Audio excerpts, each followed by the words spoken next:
For the egg and spoon race, you'll need a boiled egg or a potato and a spoon. You need to put your egg or potato on top of the spoon and then race against someone in your household over a set distance.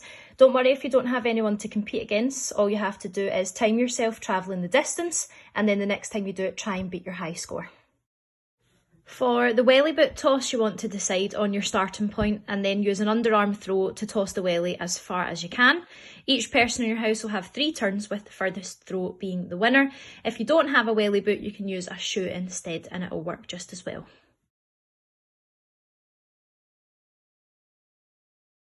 For the sack race, you can find an old carrier bag or a strong bin bag, and then you have to put your feet inside the bag, hold the handles, and then hop from the start to the finish line. Again, if you have nobody to compete against, don't worry, just time yourself over the distance and then try to beat your score the next time that you do it. For the standing long jump, you want to agree a starting point. Once you've got that, then you need to bend your knees and swing your arms to propel yourself forward into a long jump. Then what you need to do is measure your distance, either using a measuring tape or you can count by footsteps. And then each member will have 3 jumps and the furthest jump wins. If you don't have anyone to compete against, don't worry, measure your distance and see if you can beat that the next time that you do it. For the shot potato, you want to get your potato in your hand. You want to decide a starting point to throw. And then when you're throwing the potato, you want to throw as far as possible using an overarm throw, and you can use the opposite hand to help point in the direction. Each member of the house will have 3 goes, and the person who throws it the furthest is the winner.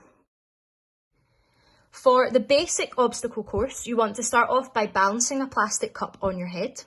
Then you want to move on to flipping a bottle that's a quarter full of water before you can move on to the next step.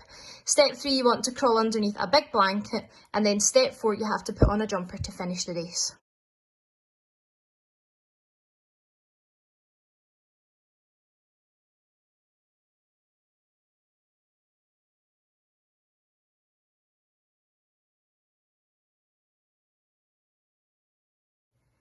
For the challenge course, you want to start off by doing the bottle flip challenge.